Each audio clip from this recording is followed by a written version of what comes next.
Hello there, friend, and welcome. Today we will be making a slip knot together.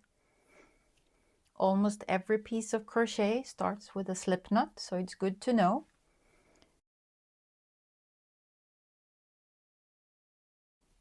You can make it with or without the crochet hook.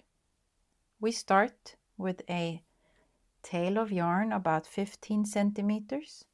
Hold it in your left hand. Go around your fingers, cross it, and push it through the loop and pull. Then you can grab your hook and you're ready to go.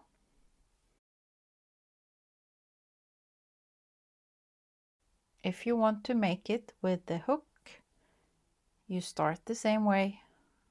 You loop around your fingers, you hold it with your ring finger.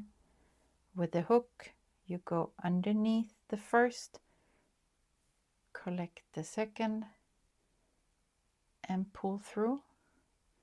Now you need to tighten both tails, and then you tighten the knot against the hook. Now you're ready to go. Stay tuned for the next video.